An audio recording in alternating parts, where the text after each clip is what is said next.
ಈ ಸಿನಿಮಾನಲ್ಲಿ ಯಾವ ಥರ ಎಕ್ಸ್ಪೀರಿಯೆನ್ಸ್ ನನಗಾಯ್ತು ಅಂದರೆ ಒಂದು 10 ಸಿನಿಮಾ ಮಾಡಿದಷ್ಟು ಒಂದೇ ಸಿನಿಮಾದಲ್ಲಿ ನನಗೆ ಎಕ್ಸ್ಪೀರಿಯೆನ್ಸ್ ಆಯಿತು ಎಲ್ಲ ರೀತಿಯಲ್ಲಿ. ನಾನು ಒಂದೊಂದ್ಸತಿ ಪ್ಲೇ ಮಾಡಿ ಅಂತ ಇದ್ದೀನಿ. ಹಂಗನ್ನಷ್ಟು ಗ್ಯಾಪಲ್ಲಿ ಆ್ಯಕ್ಚುಲಿ ಪಕ್ಕದಲ್ಲಿ ಕೂತಿದ್ದಾರಲ್ಲ ಅವರು, ಇಲ್ಲ ಇನ್ನೂ ಒಂದೊಂದ್ಸತಿ ತೆಗೆದ್ಬಿಡ ತೆಗೆನೋ ಅಂದರೆ ನನಗೆ ಆ ವ್ಯಕ್ತಿ ಯಾರಂತಾನೆ ಗೊತ್ತಿಲ್ಲ. ಡೀಪ್ ಕಟ್ ಆಗಿತ್ತು. ಅವ್ರು ಹೆಂಗೆ ಆ್ಯಕ್ಟ್ ಮಾಡೋದಂದ್ರೆ ಏನೂ ಆಗೇ ಇಲ್ಲ. ಆ್ಯಕ್ಚುಲಿ ನಮ್ಗೆ ನೋಡಿದಾಗ ನಮಗೆ ಗೊತ್ತಾಯ್ತದ ಕಟ್ ಆಗಿರೋದು. ಅದು ದರ್ಶನ್ ಸರ್ ಹತ್ರ ಬಂದಾಗ ಫೈಟ್ ಅಂತ ತಕ್ಷಣ ಅವ್ರು ನೋಡೋಕ್ಕೆ ಸಾಕಾಗಿರ್ತಾರೆ.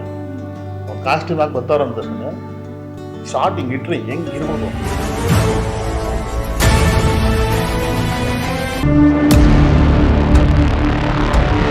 ಹಾಯ್ ಎಲ್ರಿಗೂ ನಮಸ್ಕಾರ. ನೀವು ನೋಡ್ತಾ ಇದ್ರೆ ನಮ್ಮ KFI. ನಾನು anchor Ranganath Gowda. Somu sound engineer ಚಿತ್ರತಂಡ ನನ್ನ ಜೊತೆಗಿದ್ದಾರೆ. ಈ ಮೂವಿ ಫಸ್ಟ್ ರೆಡಿ ಆಗಬೇಕು ಅಂತ ಹೇಳಿದ್ರೆ ಕಾರಣಕರ್ತರು ಇವರೇನೆ. ಸೊ ಮೊದಲನೇದಾಗಿ ಇವ್ರನ್ನ ನಮ್ಮ ಕಾರ್ಯಕ್ರಮಕ್ಕೆ ವೆಲ್ಕಮ್ ಮಾಡೋಣ. ನಿರ್ಮಾಪಕರು, ನಮ್ಮ ಇಂಡಸ್ಟ್ರಿಗೆ ಒಂದು ಹೊಸ ನಿರ್ಮಾಪಕರು ಸಿಕ್ಕಿರುವ ಒಂದು ಖುಷಿನಲ್ಲಿ ಅವ್ರನ್ನ ಸ್ವಾಗತ ಕೋರೋಣ. ಹಾಗಾದ್ರೆ ನಮ್ಮ ಜೊತೆಗೆ ಕ್ರಿಸ್ಟೋಫರ್ ಕಿನಿ ಅವರು ಇದ್ದಾರೆ. ನಮಸ್ಕಾರ ಸರ್, ಹೇಗಿದ್ದಾರೆ ಸರ್? ಆರಾಮಿದ್ದೀನಿ ಸರ್. ಹಾಗೇನೆ ಒಬ್ಬ ಹೀರೋಗೆ ಆ ಒಂದು ಹೀರೋಯಿಸಂ ಬರಬೇಕು ಅಂತ ಹೇಳಿದ್ರೆ ಅದು ಫೈಟ್ಸ್ ಗಳ ಮುಖಾಂತರ, ಅವ್ರು ಮಾಡುವಂತ ಒಂದು ಸ್ಟಂಟ್ಸ್ ಗಳ ಮುಖಾಂತರನೇ ಸಾಧ್ಯ ಅಂತ ಹೇಳ್ಬೋದು. ಸೊ ಈ ಒಂದು ಮೂವಿಯ ಸ್ಟಂಟ್ ಮಾಸ್ಟರ್ ನಮ್ಮ ಜೊತೆಗಿದ್ದಾರೆ. ವಿನೋದ್ ಮಾಸ್ಟರ್ ಅವ್ರಿಗೆ ಸ್ವಾಗತ. ನಮಸ್ಕಾರ. ನಮಸ್ಕಾರ. ಹೇಗಿದ್ರೆ sir? Super. Yes. So Somu sound engineer ಒಬ್ಬ ಹೊಸಬ ಹೀರೋ ಆಗಿ ಬರ್ತಾ ಇದಾರೆ ಅಂತ ಹೇಳಿದಾಗ ನಿರ್ಮಾಪಕರಾಗಿ ನಾನು ಈ ಒಂದು ಮೂವಿಗೆ ಹಣ ಹೂಡಿಕೆ ಮಾಡ್ಬೇಕಾ ಬೇಡವಾ ಅನ್ನೋ ಒಂದು ಥಾಟ್ ಬಂದೇ ಬರುತ್ತೆ ಕೆಲವರಿಗೆ ಸರ್. ಸೊ ನೀವು ಆ ರೀತಿಯಾದಂಥ ಒಂದು ಥಾಟ್ನ ಇಟ್ಕೊಂಡಿದ್ರ ಹೇಗೆ ಸರ್? ಇಲ್ಲ, ಆ ಥರ ಥಾಟ್ಸ್ ಏನು ಬಂದಿಲ್ಲ. ಬಿಕಾಸ್ ನನಗೆ ಅಭಿ ಅವರು ಕತೆ ಎಕ್ಸ್ಪ್ಲೇನ್ ಮಾಡಿದಾಗ ನಾನು ಈ ಸಿನಿಮಾ ಚೆನ್ನಾಗಿ ಓಡಬೇಕಂದ್ರೆ ನನ್ಗೆ ಅನ್ಸೋ ಪ್ರಕಾರ ಮೇನ್ ಕಂಟೆಂಟ್, ಸ್ಟೋರಿ ಚೆನ್ನಾಗಿದ್ದ ಮೇಲೇ ನೆಕ್ಸ್ಟು ಯಾರು ಹೀರೋ ಅನ್ನೋ ಎಲ್ಲ ಬೇರೆ ಬರೋದು. ಸೊ ನಮ್ಮ ಸ್ಟೋರಿ ಸ್ಟ್ರಾಂಗ್ ಇತ್ತು, ನಮ್ಮ technicians team full entire team strong ಇದೆ. ಸೊ ಅದನ್ನು ನೋಡಿ ನನಗೆ ಯಾವುದೇ ಥರ ಅಂದರೆ ಮಾಡಲೋ ಬೇಡೋ ಅಂತ ಡೌಟಲ್ಲಿ ನಾನು ಇರಲಿಲ್ಲ. So it was easy decision for me. And ಉತ್ತರ ಕರ್ನಾಟಕ ಅಂತ ಹೇಳಿದ ತಕ್ಷಣನೇ ಅಲ್ಲಿ ಭಾಷೆ ಮತ್ತೆ ಅಲ್ಲಿಯ ಜನ ಒಂದು ಸ್ವಲ್ಪ ಬೇರೆ ರೀತಿಯಲ್ಲಿ ಅಂದರೆ ಪ್ರೀತಿ ಜಾಸ್ತಿ ಇರುತ್ತೆ. ಜಗಳಕ್ಕೆ ಅಂತ ನಿಂತರೆ ಯಾರನ್ನೂ ಬಿಡೋದಿಲ್ಲ. ಸೊ ಅಲ್ಲಿಯ ಒಂದು ವಾತಾವರಣನ, ಅಲ್ಲಿ ಜನನ ರೀಡ್ ಮಾಡ್ಬೇಕಾಯ್ತಾ ನೀವೇನಾದ್ರೂ ಫೈಟ್ ಸ್ಟಂಟ್ಸ್ನ ಪ್ಲಾನ್ ಮಾಡ್ಬೇಕಾದಾಗ? ಆ್ಯಕ್ಚುಲಿ ಒಂದು ಇದೆ, ಅದು ಒಂದು ಅಂದರೆ ಕ್ಲೈಮ್ಯಾಕ್ಸ್ ಶೂಟ್ ಮಾಡ್ತಿರೋ ಟೈಮಲ್ಲಿ ನನ್ನ ಹೀರೋಗೇನೋ ಹೇಳ್ಕೊಟ್ಟು ಬರೋದಕ್ಕೆ ನಾನು ಅಲ್ಲಿ ಹೊರಟಿದ್ದೆ. ನಾನು ಮಾನಿಟರ್ ಹತ್ರ ವಾಪಸ್ ಬರೋಷ್ಟೊಳಗಡೆ ಪಕ್ಕದಲ್ಲಿ ಇನ್ನೊಬ್ಬ ಕೂತಿದ್ರು. ನನ್ಗೆ ಗೊತ್ತಿದ್ದಂಗೆ ಊರವರಲ್ವಾ, ಯಾರು ಡೈರೆಕ್ಟರ್ ಕಡೆ ಇರ್ತಾರೆ. ಆಮೇಲೆ ನಾನು ಸುಮ್ಮನೆ ಇದ್ದೆ. ರೆಡಿ, ಸ್ಟಾರ್ಟ್ ಕ್ಯಾಮ್ರಾ, ಆ್ಯಕ್ಷನ್ ಅಂತ ಹೇಳಿದೆ. ನಾನು ಒಂದೊಂದ್ಸತಿ ಪ್ಲೇ ಮಾಡಿ ಅಂತ ಇದ್ದೀನಿ. ಹಂಗನ್ನಷ್ಟು ಗ್ಯಾಪಲ್ಲಿ ಆ್ಯಕ್ಚುಲಿ ಪಕ್ಕದಲ್ಲಿ ಕೂತಿದ್ದಾರಲ್ಲ ಅವರು, ಇಲ್ಲ ಇನ್ನೂ ಒಂದೊಂದ್ಸತಿ ತೆಗೆದ್ಬಿಡ ತೆಗೆನೋ ಅಂದರೆ ನನಗೆ ಆ ವ್ಯಕ್ತಿ ಯಾರಂತಾನೆ ಗೊತ್ತಿಲ್ಲ. ಆ್ಯಕ್ಚುಲಿ ಪಬ್ಲಿಕ್ಕು ಸೀದಾ ಬಂದಿತ್ತು, ಮಾನಿಟರ್ ಮುಂದೆ ಕೂತ್ಕೊಂಡಿತ್ತು, ನೋಡ್ತಾವ್ರೆ. ಇಲ್ಲ ಇದು ಚೆನ್ನಾಗಿ ಬಂದಿಲ್ಲ, ಇನ್ನೊಂದು ಸರಿ ತೆಗೆಯೋಣ ಅಂತಿದ್ದಾರೆ. ಸರ್ ಯಾರು ಸರ್ ನೀವು ಅಂತ. ಇರಿ ಸರ್ ನಾನು ಹೇಳ್ಬೇಕು, ನಾನು ಯಾರು ಸರ್ ಅಂದೆ. ನಾನು ಪಬ್ಲಿಕ್ಕು ಅಂತವ್ರೆ. ಆವಾಗ ಬಂದು ಪಾಪ ಜನ ಎಲ್ಲ ಹೇಳಿ ಅವ್ರಿಗೆ ಗೊತ್ತು, ಅವ್ರು ಏನೋ ಹೇಳ್ಕೊಡ್ತಾರೆ ಅಂದ್ರೆ ನೋಡಿ, ಅವ್ರಿಗೆ ಆ ಭಯನೇ ಇಲ್ಲ ಅವ್ರಿಗೆ. ಅದು ಹಂಗೆ, ಅದು ಅವ್ರು ಇರೋದೇ ಹಂಗೆ ಅಲ್ವಾ, ಅದು ಹಂಗೆ ಅದು ಬಂದ್ರು ಕೂತ್ಕೊಂಡ್ರು, ಅವ್ರು ಏನ್ ಬೇಕು ಹೇಳಿದ್ರು. ಸಕ್ಕತ್ತಾಗಿತ್ತು ಅದು ಮೂಮೆಂಟ್ಸ್ ಮಾತ್ರ. ಒನ್ ಮೋರ್ ತೆಗೆನಾ ಅಂತಂದ್ಬಿಟ್ಟು ನನಗೆ ಅದು ಇಷ್ಟ ಆಯ್ತು. ಅದು ಅಂದ್ರೆ ನಾನೇ ಆಕ್ಚುಲಿ ಅದನ್ನು ಒನ್ ಮೋರ್ ಪ್ಲೇ ಬ್ಯಾಕ್ ಕೇಳ್ತಾ ಇದ್ದೀನಿ. ಸೊ ಇದು ಇರೋವಾಗ ಅದು ಹೆಂಗೆ ಅದು. ಸೊ ಜನರಲ್ ಆಗಿ ಫೈಟ್ಸು ಮತ್ತೆ ಮೂವಿಯಲ್ಲಿ ಯಾವ್ದಾದ್ರು ಒಂದು ಈ ರೀತಿ ಸಿಚುವೇಶನ್ ಬರುತ್ತೆ ಅಂತ ಹೇಳಿದ್ರೆ ಸರ್, ಒಂದು ದೊಡ್ಡ ಸೆಟ್ ಹಾಕ್ಬೇಕು, ಅದನ್ನೆಲ್ಲ ಒಡಿಸ್ ಮಾಡಬೇಕು, ಒಡೆದಾಕ್ಬೇಕು, ಹಿಂಗೇನೆ ಒಂದು ಥಾಟ್ಸ್ಗಳಿರುತ್ತೆ. ಬಟ್ ಇದರಲ್ಲಿ ಉತ್ತರ ಕರ್ನಾಟಕದ ಒಂದು ನ್ಯಾಚುರಲ್ ಒಂದು ಮಣ್ಣಿನ ಒಂದು ಕತೆ ಆಗಿರೋದ್ರಿಂದ ಸೊ ಎಷ್ಟು ಫೈಟ್ಸ್ಗಳಿದೆ, ಯಾವ ರೀತಿಯಾದಂಥ ಸೆಟ್ಗಳನ್ನ ನೀವು ಹಾಕ್ಸಿದ್ರಿ ಅಥವಾ ಯಾವ ರೀತಿಯಾದಂಥ ಒಂದು ಎಕ್ವಿಪ್ಮೆಂಟ್ಸ್ಗಳನ್ನ ಯೂಸ್ ಮಾಡಿದ್ರಿ? ಆ್ಯಕ್ಚುಲಿ ಇಲ್ಲಿ ಏನು ಸಟ್ಟು ಗಿಟ್ಟು ಅನ್ನೋದೆಲ್ಲ ಇಂಪಾರ್ಟೆಂಟ್ ಆಗಿರಲಿಲ್ಲ. ಪಿಕ್ಚರ್ ಕತೆ ಕೇಳಿದ್ಮೇಲೆ ಕತೆಗೆ ಏನು ಬೇಕೋ ಅದನ್ನೇ ಮಾಡಬೇಕು, ಅದು ಇರೋದು. ಸೊ ಇದನ್ನ ತಾಟು ಫಸ್ಟ್ ಒಂದು ಕ್ರಿಕೆಟ್ ಫೈಟ್ ಏನೋ ಒಂದು ಬರುತ್ತೆ, ಅದಾದ್ಮೇಲೆ ಒಬ್ಬ ಕೆರೆಗಿದ್ದು ಅದರಲ್ಲಿ ಬ್ಯಾಟ್ ವಿಕೆಟ್ನೇ ಮೈನ್ ಆಯುಧ ಆಗಿರುತ್ತೆ. ಅದೇ ಆಯುಧ. ಅಲ್ಲಿ ಬಿಟ್ಟರೆ ಇನ್ನೇನು ನೋಡ್ಕೊಂಡು ಬೌಂಡ್ರಿಯಿಂದ ಆಚೆ ಹೋಗ್ಬೇಕು, ಮತ್ತೆ ಏನಾದ್ರು ಸಿಗ್ಬೇಕು ಅಂದ್ರೆ ಕ್ರಿಕೆಟ್ ಗ್ರೌಂಡ್ ಅಂತ ಆಚೆ ಹೋಗ್ಬೇಕಂದ್ರೆ ಮತ್ತೆ ಬೌಂಡ್ರಿ ಬಿಟ್ಟು ಆಚೆ ಹೋಗ್ಬೇಕು ನಾನು. ಸೊ ಕ್ರಿಕೆಟ್ ಅಲ್ಲಿ ನಡೆಯೋ ಜಗಳ ಅಲ್ಲಿ ಕ್ರಿಕೆಟ್ ಅಲ್ಲೇ ಗ್ರೌಂಡ್ ಅಲ್ಲಿ ಆದ್ರೆ ಅದು ಮಜಾ. ಸೊ ಅದನ್ನ ಇಟ್ಕೊಂಡೆ, ಅದೇ ತಾಟ್ನ ಇಟ್ಕೊಂಡೆ ಕಂಪ್ಲೀಟೆಡ್ ಆಗಿ ಸ್ವಲ್ಪ ಪ್ಲಾನಿಂಗ್. ಯಾಕಂದ್ರೆ ರಿಯಲಿಸ್ಟಿಕ್ ಫೈಟ್ನ ನಾವು ಸಡನ್ ಆಗಿ ಆಗೋಂಥ ರಿಯಲಿಸ್ಟಿಕ್ ಫೈಟ್ ಅದು. ನಾವು ಇದನ್ನ ಇಲ್ಲಿ ಬಂದು ನ್ಯಾಚುರಲ್ ಆಗಿ ಮಾಡ್ತೀವಿ ಅಂತಂದ್ರೆ ಸಾಕಷ್ಟು ಟಾಸ್ಕ್ ಅದೇ ನಮಗೆ ಇಂಪಾರ್ಟೆಂಟು. ನಮ್ಗೆ ನ್ಯಾಚುರಲ್ ಆಗಿ ಈ ಸಟ್ಟುಗಳಾಕಿ ಇದೇ ಬೇಕು, ಈ ವಾಲ್ ಬೇಕು, ಇಲ್ಲಿ ಹೊಡೆದಾಕೋದಕ್ಕೆ ಇಲ್ಲಿ ದೊಡ್ಡ ಪಾಟ್ ಇಡಬೇಕು, ಈ ಥರದಲ್ಲ ಯೋಚನೆಗಳು ಮಾಡ್ತೀರಿ. ಬಟ್ ಇಲ್ಲಿ ಯಾವ ಥರದ ಯೋಚನೆಗಳಿಲ್ಲ. ಇಲ್ಲಿ ಡೈರೆಕ್ಟ್ ಹೇಳಿದ್ದೆ ಒಂದು ಕಾನ್ಸೆಪ್ಟು ನ್ಯಾಚುರಲು, ಇದ್ರ ಕತೆ ಕೇಳೋದಾದ್ಮೇಲೆ 100% ಮಾಡೋಣ, ಇದು ಫಿಕ್ಸ್ ಆಗೋಗಿದ್ವಿ. ಬಟ್ ನಾನೊಂದಷ್ಟು ಸ್ಟಾರ್ಟಲ್ಲಿ ಇಟ್ಕೊಂಡು ಹೋಗಿದ್ದೆ, ಒಂದಷ್ಟು ಮಾಡಿದ್ರೆ ಚೆನ್ನಾಗಿರ್ತದೆ ಅಂತ ಅಂದ್ಕೊಂಡು. ಲೊಕೇಶನ್ಗೆ ಹೋದ್ಮೇಲೆ ಗೊತ್ತಾಯಿತು ಇವೆಲ್ಲ ಸ್ವಲ್ಪ ಕೈ ಬಿಡಬೇಕಾಗ್ತದೆ, ಇಲ್ಲಿಗೆ ತಕ್ಕನಾಗಿ ಮಾಡಬೇಕಾಗುತ್ತೆ ಅಂತ ಡಿಸೈಡ್ ಮಾಡಿಕೊಂಡು ಅಲ್ಲೇ ಹೋಗಿ ಆ ನ್ಯಾಚುರಲ್ ಫೈಟ್ನ ಅಲ್ಲೇ ಕಂಪೋಸ್ ಮಾಡಿಕೊಂಡು ನ್ಯಾಚುರಲಾಗಿ ಸಿನಿಮಾಗೆ ಏನು ಬೇಕು ಅದನ್ನೇ ಮಾಡಿದ್ದೆ. ಅದರಲ್ಲಿ ಕ್ಲೈಮ್ಯಾಕ್ಸಲ್ಲಿ ಆ ನ್ಯಾಚುರಲ್ ಫೈಟಿಗೆ ಒಂದು ಪ್ಯಾಂಥಮ್ ಇಟ್ಕೊಂಡು ಮಾಡಿದ್ದೀವಿ. ತುಂಬ ಚೆನ್ನಾಗಿರ್ತದೆ. ನಾನು ಹೇಳಿದೆ ಆ್ಯಕ್ಚುಲಿ ಫಸ್ಟ್ ಫೈಟಿಂದ ಇಟ್ಕೊಳ್ಳೋಣ, ಫಸ್ಟ್ ಫೈಟಲ್ಲೂ ಇಟ್ಕೊಳ್ಳೋಣ, ಸೆಕೆಂಡ್ ಫೈಟಲ್ಲೂ ಇಟ್ಕೊಳ್ಳೋಣ, ಥರ್ಡ್ ಫೈಟು ಇಟ್ಕೊಳ್ಳೋಣ ಅಂತಂತಿದೆ.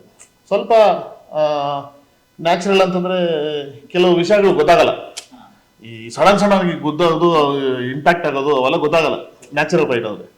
ಹೊಡೆದಿದ್ದೆ ನೀವು ಇಲ್ಲಿ ಹೊಡೆದ್ನ ಈ ಥರದ್ದು ಮೆಮೊರಿ ಇರ್ತದೆ ಅಷ್ಟೇ, ಬಿಟ್ಟರೆ ಡೀಟೇಲಿಂಗ್ ಇರಲ್ಲ. ಸೊ ಆ ಡೀಟೇಲ್ ಮಾಡೋಣ ನ್ಯಾಚುರಲ್ ಫೈಟಲ್ಲಿ ಅಂತ ಅಂದ್ಬಿಟ್ಟು ಕ್ಲೈಮ್ಯಾಕ್ಸ್ ಫೈಟ್ ಮಾತ್ರ ಒಂಚೂರು ಪ್ಯಾಂಥಮ್ ಇಟ್ಟು ಮಾಡಿದರೆ ತುಂಬ ಚೆನ್ನಾಗಿದೆ, ನೋಡಿ ಒಂದ್ಸತಿ. ಎಸ್, ಸೊ ಥಿಯೇಟರ್ಸ್ಗೆ ಬರೋದಕ್ಕೆ ವೆಯ್ಟ್ ಮಾಡ್ತಿದ್ದೆ ಆ್ಯಕ್ಚುಲಿ. ಆ್ಯಂಡ್ ಸರ್, ಪ್ರೊಡ್ಯೂಸರ್ ಅಂತ ಹೇಳಿದ ತಕ್ಷಣನೇ ಆ್ಯಂಡ್ ಇವಾಗ end of the day what it matters is bank balance ಮತ್ತು ಬಿಸ್ನೆಸ್ ಸರ್. ಸೊ ಇವಾಗ ಈ ಮೂವಿಗೆ ಬಜೆಟ್ ಎಷ್ಟಾಗಿದೆ ಆ್ಯಂಡ್ ಎಕ್ಸ್ಪೆಕ್ಟೇಷನ್ ಯಾವ ರೀತಿ ಆಗಿದೆ? ಎಕ್ಸ್ಪೆಕ್ಟೇಷನ್ ಏನು ಆ ಥರ ಯೋಚನೆ ಮಾಡಿಲ್ಲ. Budget around 2.5 okay. ಸೊ ರಿಟರ್ನ್ಸ್ನು ಕೂಡ ಇವಾಗ ಸಿನಿಮಾ ಹಾಲ್ಸ್ಗಳು ಫುಲ್ ಆಗಬೇಕು, ಹೌಸ್ಫುಲ್ ಆಗಬೇಕು ಆ್ಯಂಡ್ ಚೆನ್ನಾಗಿ ಓಡಬೇಕು ಚಿತ್ರ. ಅದ್ರ ಜೊತೆಗೆ TV rights, satellite rights ಮತ್ತು OTT ಇದೆಲ್ಲದನ್ನು ಕೂಡ ಕನ್ಸಿಡರ್ ಆಗುತ್ತೆ ಸರ್. ಸೊ ಬಿಸ್ನೆಸ್ ವೈಸ್ ನಾವು ಇವಾಗ ನಾರ್ಮಲ್ ಆಗಿ ಮಾತಾಡ್ತೀವಿ ಅಂತ ಹೇಳಿದ್ರೆ ಎಷ್ಟು ಚೆನ್ನಾಗಿರುವಂಥ ಬಿಸ್ನೆಸ್ ಮಾಡಿದೆ. ಬಿಕಾಸ್ ಟೆಕ್ನಿಷಿಯನ್ಸ್ ಎಲ್ಲರೂ ಕೂಡ ಒಂದು ಎಕ್ಸ್ಪೀರಿಯನ್ಸ್ಡ್ ಟೆಕ್ನಿಷಿಯನ್ಸ್ ಅಂತಲೇ ಹೇಳ್ಬೋದು. ಆ್ಯಂಡ್ ಕಥೆಯಲ್ಲೂ ಕೂಡ ಒಂದು ಒಳ್ಳೆ ಸ್ಟ್ರೆಂತ್ ಇದೆ ಅಂತಲೇ ಹೇಳ್ಬೋದು ಸರ್. ಇದ್ರ ಬಗ್ಗೆ ಬಿಸ್ನೆಸ್ ಬಗ್ಗೆ ನಾರ್ಮಲ್ ಆಗಿ ಮಾತಾಡ್ತೀವಿ ಅಂತ ಹೇಳಿದ್ರೆ ಎಷ್ಟು ಬಿಸ್ನೆಸ್ ಮಾಡಿರ್ಬೋದು ಆ್ಯಂಡ್ ಯಾವ ರೀತಿಯಾದಂಥ ಬಿಸ್ನೆಸ್ ಇನ್ನು ಆಡಿಯೋ ರೈಟ್ಸ್ ಬಿಟ್ಟರೆ ನಾವು ಯಾವುದು ಮಾಡಿಲ್ಲ. ಬಿಕಾಸ್ ಇವಾಗ ನಿಮ್ಗೆ ಗೊತ್ತಿರೋ ಪ್ರಕಾರ ಇಂಡಸ್ಟ್ರಿಲಿ ಹೆಂಗೆ ಅಂತ, ಹೊಸಬ್ರು ಮೂವಿ ಅಂದರೆ ಅಷ್ಟು ಬೇಗ ಆಗಲ್ಲ ಬಿಸ್ನೆಸ್. ಸೊ ಅವ್ರಿಗೂ ಡಿಸ್ಟ್ರಿಬ್ಯೂಟರ್ಸ್ ಇರಲಿ, ಇಲ್ಲ OTTನವ್ರಿಗಿರಲಿ, ಈ ಡಿಜಿಟಲ್ನವ್ರಿಗಿರಲಿ, ಅವ್ರಿಗೂ ಸ್ವಲ್ಪ ಒಂದು ನಂಬಿಕೆ ಅಂತ ಬೇಕು. ಒಂದು ಹೊಸಬ್ರ ಸಿನಿಮಾ ಹೇಗೆ ಬಂದಿದೆ, ಆಚೆ ಏನು ಸೌಂಡ್ ಮಾಡ್ತಾ ಇದೆ, ಅದ್ರ ಮೇಲೆ ಅವರು ನೋಡ್ತಾರಲ್ಲ. ಸೊ ಆ ರೀತಿಲಿ ನಾವು we are confident. Okay. And one of the best distributors ಅಂತ ಹೇಳಿದ್ರೆ ಇಂಡಸ್ಟ್ರಿಯಲ್ಲಿ ಜಯಣ್ಣ ಫಿಲ್ಮ್ಸ್ ಅವರು. ಸೊ ಅವರು ನಿಮಗೆ ಒಂದು ಸಪೋರ್ಟ್ ಆಗಿ ನಿಂತಿದ್ದಾರೆ ಸರ್. ಇದ್ರ ಬಗ್ಗೆ ಹೇಳ್ಬೇಕು ಅಂದ್ರೆ ಸಪೋರ್ಟ್ ನಮಗೆ ತುಂಬಾನೇ ದೊಡ್ಡ ಸಪೋರ್ಟೇ ಅನ್ಬೋದು. ಯಾಕಂದ್ರೆ ನಾನು ಈ ಸಿನಿಮಾನಲ್ಲಿ ಯಾವ ಥರ ಎಕ್ಸ್ಪೀರಿಯನ್ಸ್ ನನಗಾಯ್ತು ಅಂದರೆ, ಒಂದು 10 ಸಿನಿಮಾ ಮಾಡಿದಷ್ಟು ಒಂದೇ ಸಿನಿಮಾದಲ್ಲಿ ನನಗೆ ಎಕ್ಸ್ಪೀರಿಯನ್ಸ್ ಆಯಿತು ಎಲ್ಲ ರೀತಿಲಿ. ಸೊ ನಾನು ಏನು ಅಂದ್ಕೊಂಡೆ ಅಂದರೆ, ಬರೀ ಶೂಟಿಂಗ್ ಮಾಡಿ ಆಚೆ ಬರೋದು ದೊಡ್ಡದಲ್ಲ, ಶೂಟಿಂಗ್ ಆದಮೇಲೆ ಪೋಸ್ಟ್ ಪ್ರೊಡಕ್ಷನ್ ಏನಿದೆ ಅದೇ ರಿಯಲ್ ಸಿನಿಮಾ.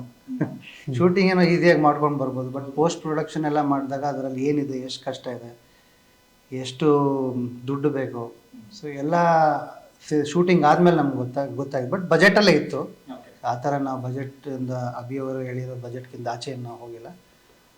ಚೆನ್ನಾಗೇ ಬಂದು ನಮ್ಗೆ ಮೇನ್ ಇದ್ದಿದ್ದೇನೆಂದರೆ ಒಳ್ಳೆ ಟೆಕ್ನಿಕಲ್ ಟೀಮ್ ಇದೆ ಅಂದಮೇಲೆ ನಾವು ಟೆಕ್ನಿಕಲಿ ಪರ್ಫೆಕ್ಟ್ ಆಗಿರ್ಬೇಕಂದ್ರೆ ನಮಗೆ ಯಾವುದೇ ರೀತಿ ಕಮ್ಮಿ ಬೀಳಬಾರ್ದು ಒಂದು ಸ್ಟೋರಿಗೆ. ಯಾಕಂದರೆ ಸ್ಟೋರಿ ಅಷ್ಟು ಚೆನ್ನಾಗಿದೆ.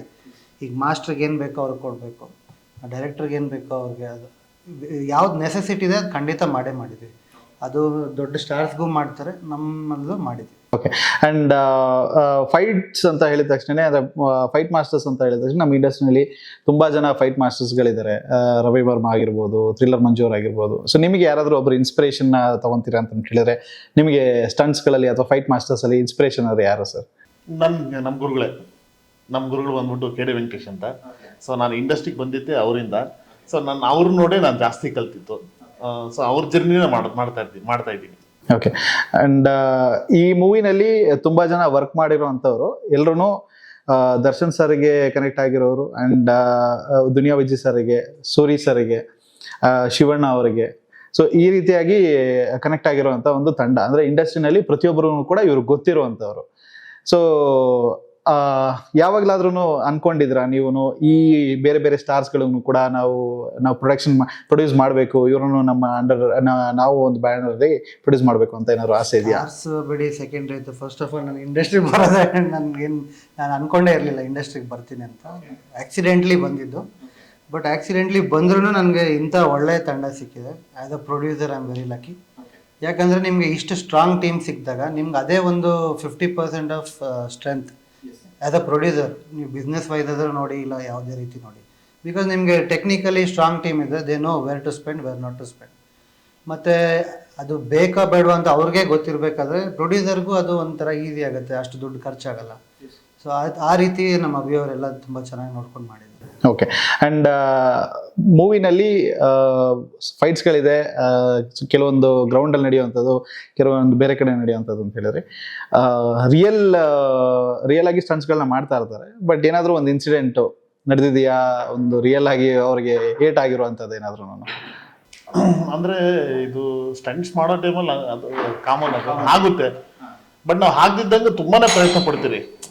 ಬಟ್ ಎಲ್ಲೋ ಒಂದು ಕಡೆ ಅದು ಇಂಪಾರ್ಟೆಂಟ್ ಆಗುತ್ತೆ. ನಾವು ಇಂಪಾರ್ಟೆಂಟು ಮೂಮೆಂಟ್ಸ್ ಮಾಡಲೇಬೇಕು ಅಂದಾಗ ಸ್ವಲ್ಪ ರಿಸ್ಕ್ ತೊಗೊತಾರಲ್ಲ, ಆ ರಿಸ್ಕ್ ತೊಗೊಳೋ ಟೈಮಲ್ಲಿ ಏನೋ ಒಂದು ಸಣ್ಣ ಸಣ್ಣ ಆಗುತ್ತೆ. ಅದು ಬಿಟ್ಟರೆ ಮೇಜರ್ ಅದು ಏನೂ ಆಗಲಿಲ್ಲ. ಬಟ್ ಒಂದು ಕಡೆ ಆಯಿತು, ಅದು ಕೆರೆ ಅದ್ರ ಪಕ್ಕದಲ್ಲಿ ಮಾಡೋ ಟೈಮಲ್ಲಿ ಹೀರೋಗೆ ಸ್ವಲ್ಪ ಗಾಯ ಆಯಿತು, ಕಾಲಿಗೆ ಏಟ್ ಬಿತ್ತು, ಸೊ ಬ್ಲಡ್ ಬಂತು. ಆದರೂ ಬಟ್ಟೆ ಕಟ್ಕೊಂಡು ಇಮಿಡಿಯೇಟ್ಲಿ ಮಾಡೋಣ ಎಂತ ಏನಿಲ್ಲ ರೆಡಿ. ಇದು ತುಂಬ ಡೀಪ್ ಕಟ್ ಆಗಿತ್ತು. ಅವ್ರು ಹೆಂಗೆ ಆಕ್ಟ್ ಮಾಡೋದಂದ್ರೆ ಏನೂ ಆಗೇ ಇಲ್ಲ. ಆಕ್ಚುಲಿ ನಮ್ಗೆ ನೋಡಿದಾಗ ನಮಗೆ ಗೊತ್ತಾಯ್ತದ ಕಟ್ ಆಗಿರೋದು ಅದು. ಬಟ್ ಅದು ಮಾಡೋಣ ಅನ್ನೋ ಥರ ಸಖತ್ತಾಗಿ ರೆಡಿ ಆದ್ರು ಅವರು. ನಮ್ಗೆ ಆ ಹುಮ್ಮಸ್ ಇರಬೇಕು. ಅಲ್ಲಿಗೆ ಡ್ರಾಪ್ ಆಯ್ತು ಅಂದ್ರೆ ಇಲ್ಲಿ ಪ್ರೊಡ್ಯೂಸರ್ ಇರ್ತಾರೆ, ನಾವೇನು ಕನ್ಸು ಕಟ್ಕೊಂಡು ನಾವು ಬಂದಿರ್ತೀರಿ, ಇಲ್ಲ ಇದು ಆಗಲ್ಲ ಅಂದ ತಕ್ಷಣ ನಾವು ಏನೋ ಪೀಕ್ ಲೆವೆಲಲ್ಲಿ ಕಂಪೋಸ್ ಮಾಡಿರೋದನ್ನ ಮತ್ತೆ ಅದನ್ನ ಬೇರೆ ಲೆವೆಲ್ಗೆ ಇಳಿಸ್ಕೊಬೇಕು. ಯಾಕಂದ್ರೆ ಅದು ಅಡ್ಜಸ್ಟ್ಮೆಂಟ್ ಆಗ್ಬಿಡ್ತದೆ. ಆ ಕೆಲಸ ಅದು ಆ್ಯಕ್ಷನ್ ಥರ ಆಗಲ್ಲಲ್ಲ, ಅಡ್ಜಸ್ಟ್ಮೆಂಟಲ್ಲಿ ಏನೋ ಮಾಡ್ದಂಗೆ ಆಗ್ಬಿಡುತ್ತೆ. ಸೊ ಅದೊಂದು ಘಟನೆ, ಅದು ಸಖತ್ತಾಗಿತ್ತು, ಅದು ಚೆನ್ನಾಗಿತ್ತು. ಬಟ್ ನಮ್ಗೆ ಆ ಹೀರೋ ನಮಗೆಲ್ಲೂ ಬಿಟ್ಕೊಡ್ಲಿಲ್ಲ. ಓಕೆ. ಆ್ಯಂಡ್ ಇಂಡಸ್ಟ್ರಿನಲ್ಲಿ ಒಂದು ಮಾಸ್ ಹೀರೋಗಳಿಗೆ ಏನು ಕಮ್ಮಿ ಇಲ್ಲ ಸರ್. ಅಂದರೆ ಫೈಟ್ಸು ಮತ್ತು ಒಳ್ಳೆ ಸ್ಟಂಟ್ಸ್ ಅಂತ ಹೇಳಿ ಬಂದಾಗ ಪ್ರತಿಯೊಬ್ಬರೂ ಕೂಡ ದೇ ಗಿವ್ ದರ್ 100%. ಫೈಟ್ಸ್ ಇಷ್ಟೇ ಚೆನ್ನಾಗಿ ಆಗಬೇಕು ಅಂತ ಹೇಳಿ ನಿಮಗೆ ತುಂಬ ಫೇವ್ರೇಟ್ ಹೀರೋ, ಫೈಟ್ಸ್ ಸ್ಟಂಟ್ಸ್ ಎಲ್ಲ ಸಖತ್ತಾಗಿ ಮಾಡ್ತಾರೆ ಅಂತ ಹೇಳಿ ಇರೋ ಅಂಥವ್ರು ಯಾರಿದ್ದಾರೆ? ಇಲ್ಲ, ನನಗೆ ಎಲ್ಲರೂ ಆಲ್ಮೋಸ್ಟ್ ಮಾಡೋದಿಲ್ಲ, ಎಲ್ಲ ಚೆನ್ನಾಗಿ. ಯಾರಾದ್ರೂ ಒಬ್ರು ಹಿಂಗ್ ಡಿಪ್ಲೊಮ್ಯಾಟಿಕ್ ಆಗಿ ಆನ್ಸರ್ ಕೊಟ್ಬಿಟ್ರೆ ಯಾಕೆ ಸುಮ್ಮನೆ ಅದನ್ನ ಕಾಂಟ್ರವರ್ಸಿ ನಾವೇ ಮಾಡ್ಕೊಬೇಕು. ನಿಮಗೆ ಇಷ್ಟ ಆಗಿರೋರು ಹೇಳ್ತಿದ್ರ? ಇಲ್ಲ, ನನಗೆ ನೋಡಿ, ಈಗ ದರ್ಶನ್ ಸಾರು ಚೆನ್ನಾಗಿ ಮಾಡ್ತಾರೆ, ವಿಜಯ್ ಸಾರು ಚೆನ್ನಾಗಿ ಮಾಡ್ತಾರೆ, ಅಪ್ಪು ಸರ್ ಇದ್ದಾಗ ಅಪ್ಪು ಸರು ಮಾಡ್ತಾ ಇದ್ರು ಎಕ್ಸ್ಟ್ರಾರ್ಡಿನರಿ ಲೆವೆಲ್. ಇವ್ರಿಗೆ ಏನು ಹೇಳಿದ್ರು ವಿಜಯ ರಾಘವೇಂದ್ರ ಸರ್ ಅವರು ಅಷ್ಟೇ ಎಕ್ಸ್ಟ್ರಾರ್ಡಿನರಿ. ಅವರು ಒಂದ್ಸತಿ ಏನೇನು ಹೇಳ್ಬಿಟ್ರೆ ಅವ್ರ ಪ್ರಯತ್ನ ಹೆಂಗಿರುತ್ತೆ ಅಂತಂದ್ರೆ 1-2 ಸತಿ ಮಾಡ್ಕೊಂಡ್ಬಿಡ್ತೀನಿ ಮಾಸ್ಟರ್, ಈ ಥರ ಪ್ರಯತ್ನಗಳು ಅವ್ರದ್ದು. ಸೊ ಅದು ಬೇಕು ನಮಗೆ. ತಗೊಳ್ಳಿ, ನಮಗೂ ಪ್ರಿಪ್ರೇಷನ್ ಟೈಮ್ ಬೇಕು. ನಾವು ಟ್ರ್ಯಾಕ್ ಹಾಕಬೇಕು, ಲೆನ್ಸ್ ಚೇಂಜ್ ಮಾಡ್ಕೊಬೇಕು, ಸೊ ಮೂವ್ಮೆಂಟ್ ಮಾಡ್ಕೊಬೇಕು, ಮಾನಿಟರ್ ಮಾಡ್ಕೊಬೇಕು. ಇಷ್ಟು ಟೈಮ್ ಇರ್ತದಲ್ಲ, ಆ ಟೈಮಲ್ಲಿ ರೆಡಿ ಆಗಿಬಿಡ್ತಾರೆ. ಸೊ ಈ ಥರ ಎಲ್ಲರೂ ಕೊಟ್ಟಿದ್ದನ್ನ ಅದನ್ನ ಅಡ್ಜಸ್ಟ್ ಮಾಡ್ತಾರೆ. ಬಟ್ ಅವ್ರ ಸ್ಟೈಲ್ ಕ್ಯಾರಿ ಮಾಡ್ತಾರೆ. ನಾವೇನು ಹೇಳ್ಕೊಟ್ಟಿರ್ತಾರೋ ಅದು ಅವ್ರ ಸ್ಟೈಲ್ ಕ್ಯಾರಿ ಮಾಡ್ತಾರೆ. ಅದೊಂದು ಪಾತ್ರನ ಕ್ಯಾರಿ ಮಾಡ್ಕೊಂಬಂದಿರ್ತಾರಲ್ಲ, ಅವ್ರ ಸ್ಟೈಲ್ ಕ್ಯಾರಿ ಮಾಡ್ತಾರೆ. ಅಂಡ್ ಇನ್ನೊಂದು ದೊಡ್ಡ ಜವಾಬ್ದಾರಿ ನಿಮ್ಮ ಮೇಲೆ ಏನಿರುತ್ತೆ ಅಂತ ಹೇಳಿದ್ರೆ, ಒಬ್ಬ ಹೀರೋನೇ ಆಗಿರಲಿ ಅಥವಾ ಒಬ್ಬ ನಾರ್ಮಲ್ ಸ್ಟಂಟ್ಸ್ ಮ್ಯಾನ್ ಆಗಿರಲಿ, ಸೊ ಅವರ ಒಂದು ಪೂರ್ತಿ ಜವಾಬ್ದಾರಿ ನಿಮ್ಮ ಮೇಲೇನಿರುತ್ತೆ ಸರ್. ಸೊ ನೀವು ಸೆಟ್ಟಿಗೆ ಹೋಗೋದಕ್ಕಿಂತ ಮುಂಚೆ ಯಾವ ರೀತಿಯಾದಂಥ ಒಂದು ಪ್ರಿಪರೇಷನ್ನ ಮಾಡ್ಕೊಂಡಿರ್ತೀರಾ? ಅಂದರೆ ನಾವು ಫಸ್ಟು ಕತೆ ಕೇಳ್ತೀನಿ ಅಂತಂದರೆ ಆ ಸೀಕ್ವೆನ್ಸ್ನ ಹೇಳ್ತಾರೆ. ಫೈಟ್ ಈ ಥರ ಬರುತ್ತೆ, ಹಿಂಗಿರುತ್ತೆ, ಹಿಂಗಾಗುತ್ತೆ ಅಂತೆಲ್ಲ ಹೇಳ್ತಾರೆ. ಸೀಕ್ವೆನ್ಸ್ ತಕ್ಕನಂಗೆ ಅವಾಗ ಅಲ್ಲಿ ನಾವು ಡೈರೆಕ್ಟರ್ ನಾವು ಡಿಸ್ಕಷನ್ ಮಾಡ್ಕೊತೀವಿ. ಇಷ್ಟಿಷ್ಟು ಇದಾಗಬೇಕು, ಇದೆಲ್ಲ ಪ್ರಾಪ್ ತುಂಬಬೇಕು, ಇದನ್ನೆಲ್ಲ ಡಿಸೈನ್ ಮಾಡ್ತೀನಿ ಅಲ್ಲೇ. ಯಾಕಂದ್ರೆ ಮಾಸ್ಟರ್ ಜೊತೆ ಕೂತ್ಕೊಂಡಾಗೆ ನಾನೊಂದು ಏನೋ ಹೇಳ್ತೀನಿ, ಮತ್ತೆ ಆ ಕಡೆಯಿಂದ ಏನು ಇನ್ಪುಟ್ಸ್ ಬರುತ್ತೆ, ನಾನೊಂದು ಇನ್ನೊಂದು ಇನ್ಪುಟ್ ಹಾಕ್ತಾನೆ ಇರ್ತೀನಿ. ಸೊ ಇದೇನಾಗ್ತಾ ಇರ್ತದೆ, ಚಿಕ್ಕದಾಗಿರೋದು ದೊಡ್ಡದಾಗ್ತಾನೆ ಇರ್ತದೆ. ಈಗ ಆಗ್ತದಾಗ ಇದನ್ನ ರೆಡಿ ಮಾಡಿಬಿಟ್ರಿ, ಈ ರೆಡಿ ಮಾಡೋದಕ್ಕೆ ಮತ್ತೆ ನೀವೇನು ಹೊಡ್ಲಾಡ್ತೀರ, ಕಥೆಯಲ್ಲೇ ಬರ್ಬೇಕು ನೀವು. ಆ ಥರ ಅಂತದಾಗ ಡಿಸೈನ್ ಹಾಕ್ಕೊತೀನಿ ನಾನು. ಈ ಥರ ಮಾಡಿದ್ರೆ ಹೆಂಗಿರುತ್ತೆ, ಈ ಥರದ್ದು. ಅಂದರೆ ಒಂದ್ಸತಿ ನಾನು ಏನು ಅನ್ಕೊತೀನೋ ಫಸ್ಟಿಂದ ಲಾಸ್ಟ್ ಹೋಗ್ರು ಕಂಪ್ಲೀಟೆಡಾಗಿ ಓಪನಿಂಗ್ ಟು ಎಂಡು ನನ್ನ ಫೈಟ್ ನಾನು ವಿಸಿಲ್ ನೋಡ್ಬಿಡ್ತೀನಿ. ವಿಸಿಲ್ ಪಾಯಿಂಟಲ್ಲಿ ನೋಡ್ಬಿಡ್ತೀನಿ ನಾನು. ಇದು 100% ಈ ಪಾಯಿಂಟಲ್ಲಿ ಇದ್ದು, ಈ ಪಾಯಿಂಟಲ್ಲಿ 100% ವಿಸಿಲ್ ಹೊಡಿತಾರೆ, ಈ ಪಾಯಿಂಟಲ್ಲಿ ಡ್ರಾಪ್ ಆಗಿ ಡ್ರಾಪ್ ಆದ್ರೆ ಮತ್ತೆ ವಿಸಿಲ್ ಹೊಡೋಕ್ಕೆ ಚಾನ್ಸ್ ಕೊಡೋದು ನಾವು. ಸೊ ಇದನ್ನು ಮಾಡ್ಕೊತೀನಿ ನಾನು. ಸೊ ಈ ಗ್ರಾಫ್ ರೆಡಿ ಮಾಡ್ಕೊಂಡಾಗ ನಮ್ಗೆ ಈಸಿ ಅನ್ನಿಸ್ಬಿಡ್ತದೆ.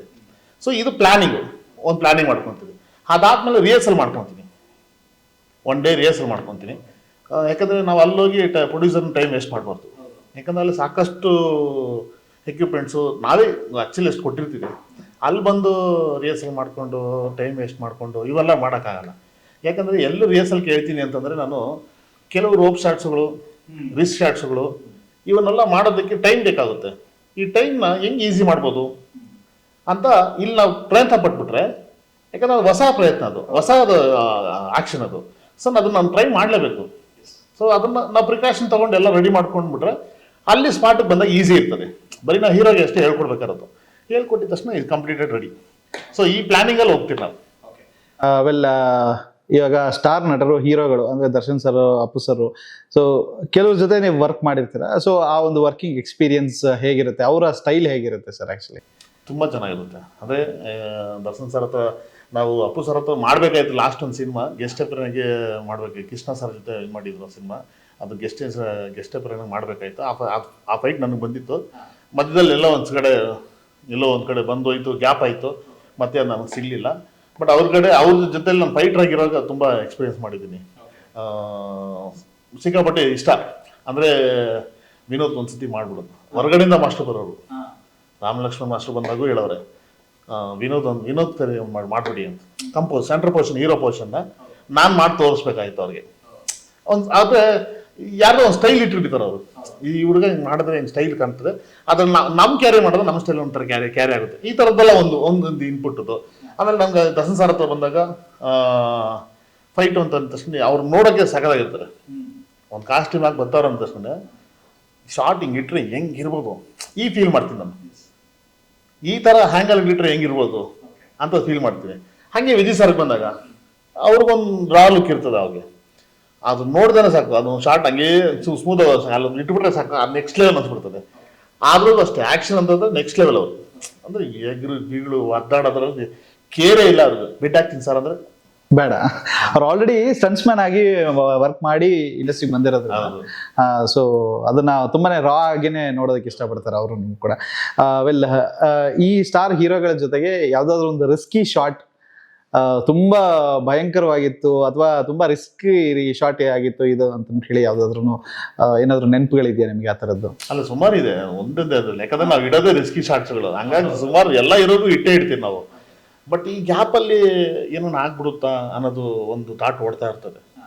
ಅದರಲ್ಲಿ ನನಗೆ ಇದು ಮಾಡಿಸ್ಬಿಟ್ಟಿರ್ತೀನಿ ನಾನು. ಯಾಕಂದ್ರೆ ಅದು ರಿಸ್ಕಿ ಶಾಟ್ ನಮ್ಮ ಫೈಟ್ರಿಗೆ ಮಾಡ್ಬಿಡ್ತಾರೆ, ಬರ ಮಾಡೋಂಗಿಂದ ನೋಡ್ರೆ ಮಾಡ್ಬಿಡ್ತಾರೆ ಪಾಪ ಅವರು. ನಾವು ಹೀರೋಗಳಿಗೆ ಅದನ್ನು ನಾವು ಅಡ್ಜಸ್ಟ್ ಮಾಡಿ ತಾಟ್ ಇಟ್ಕೊಂಡು ಮಾಡ್ಬೇಕಂದ್ರೆ ಅದು ಸಿಕ್ಕಾಪಟ್ಟೆ ರಿಸ್ಕ್ ಅನ್ನಿಸ್ತಾ ಇರ್ತದೆ. ನನಗೆ ಅವಾಗ ಡೌಟು, ಬೇಡ ಯಾಕೆ ಸುಮ್ಮನೆ ಅಲ್ಲೇ ಹಿಂದೆ ಹೋಗ್ಬಿಡ್ತೀನಿ. ಯಾವ ಮೂವಿಗೆ ಯಾವ್ದಾದ್ರು ಆ ಥರ ಒಂದು ಏನಾದ್ರು ಆಗಿದೆಯಾ? ಅನ್ಕೊಂಡಿದ್ದೀನಿ, ದರ್ಶನ್ ಸರ್ ಫೈಟಲ್ಲೂ ಅನ್ಕೊಂಡಿದ್ದೀನಿ ನಾನು ರಿಹರ್ಸಲ್ ಮಾಡೋವಾಗ ಈ ಶಾರ್ಟ್ ಮಾಡಿದ್ರೆ ಹೆಂಗಿರ್ಬೋದು ಅಂತ. ಅದನ್ನು ಬೇಡ, ಆ ರಿಸ್ಕ್ ತೊಗೊಳೋದು ಬೇಡ ಅಂತ. ಅದು ಮಾಡಿಲ್ಲ ಅಂದ್ರೂ ಬೇರೆದ್ರಲ್ಲೂ ಹೈಲೈಟ್ ಮಾಡ್ತೀನಿ ನಾನು. ಸೊ ಈ ರಿಸ್ಕ್ ತೊಗೊಂಡು ಯಾಕೆ ನಾನು ಹೈಲೈಟ್ ಮಾಡಬೇಕು? ಸೊ ಈ ಥರದ್ದೊಂದು ಥಾಟ್ ಬಂದ್ಬಿಡುತ್ತೆ ಒಳಗಡೆ, ಮಾಡೋಕ್ಕಿಂತ ಮುಂಚೆನೇ ಬಂದ್ಬಿಡುತ್ತೆ. Yes, okay. ಅಂಡ್ ಸರ್, 15ನೇ ತಾರೀಕು ಬರ್ತಾ ಇದ್ದೀರಾ. ಹಲವಾರು ಮೂವೀಸ್ಗಳನ್ನು ಕೂಡ ಅದೇ ಡೇಟ್ಗೇನು ಕೂಡ ರಿಲೀಸ್ ಆಗೋದಕ್ಕೆ ರೆಡಿ ಆಗಿದೆ.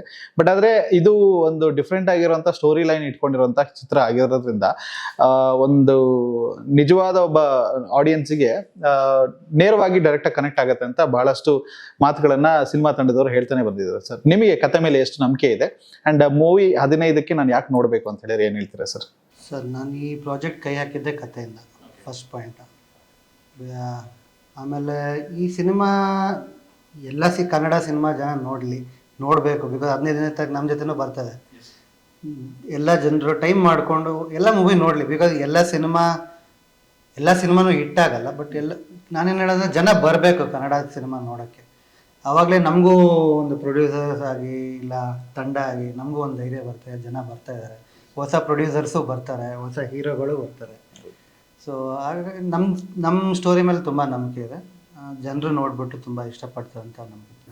ಎಸ್ ಸರ್, ಆ್ಯಂಡ್ ಒಳ್ಳೇದಾಗಲಿ. All the very best. March 15ನೇ ತಾರೀಕು ಎಲ್ಲ ಶೋಸ್ಗಳನ್ನು ಕೂಡ ಹೌಸ್ಫುಲ್ ಆಗಲಿ. ಆ್ಯಂಡ್ ಕತೆ ಚೆನ್ನಾಗಿದೆ ಅಂತ ಹೇಳಿ ನಂಬಿರುವಂಥವ್ರು, ಆ್ಯಂಡ್ ನಮ್ಮ ಮಣ್ಣಿನ ಕತೆ, ನಮಗೆ ಒಂದು ಭಾವನಾತ್ಮಕವಾಗಿರುವಂಥ ಉತ್ತರ ಕರ್ನಾಟಕದ ಸೊಗಡಿನ ಕತೆನ ಹೊತ್ಕೊಂಡು ಬರ್ತಾ ಇದ್ದೀರಾ. ಸೊ ಪ್ರತಿಯೊಬ್ಬರಿಗೂ ಕೂಡ ಕಲಾವಿದರು, ಟೆಕ್ನಿಷಿಯನ್ಸು, ಮತ್ತು ಪ್ರೊಡ್ಯೂಸರು, ಮತ್ತು ಫೈಟ್ ಮಾಸ್ಟ್ರು, ಲೈಟ್ ಬಾಯ್ ಇಂದ ಹಿಡಿದು ಪ್ರತಿಯೊಬ್ಬರಿಗೂ ಕೂಡ ಈ ಒಂದು ಮೂವಿ ಒಂದು ಭರವಸೆಯಾಗಿ ನಿಂತಿದೆ ಸರ್. ಅಂಡ್ ಆ ಎಲ್ಲ ಒಂದು ಕನಸು ಕೂಡ ನನ್ಸಾಗ್ಲಿ ಅಂತ ಹೇಳಿ ಕೇಳ್ಕೊಂತೀನಿ 15ನೇ ತಾರೀಕು. ಅಂಡ್ ಒಳ್ಳೇದಾಗ್ಲಿ ನಿಮ್ಗೂ, ಒಳ್ಳೊಳ್ಳೆ ಸಿನಿಮಾಸ್ಗಳು ನಿಮ್ಮ ಒಂದು ಪ್ರೊಡಕ್ಷನ್ ಅಂಡರ್ನಲ್ಲಿ ಬರಲಿ. ಅಂಡ್ ನಿಮ್ಗೂ ಸರ್ ಎಲ್ಲ ನಟರ ಜೊತೆಗೂ ಕೂಡ ವರ್ಕ್ ಮಾಡುವಂಥ ಆಪರ್ಚುನಿಟಿ ಸಿಗ್ಲಿ ಅಂತ ಕೇಳ್ಕೊಂತೀನಿ. ಥ್ಯಾಂಕ್ ಯು ಸೊ ಮಚ್ ಇಷ್ಟೊತ್ತು ನಮ್ಮ ಜೊತೆಗೆ ಇದಕ್ಕೆ ಧನ್ಯವಾದಗಳು. ನಮಸ್ಕಾರ.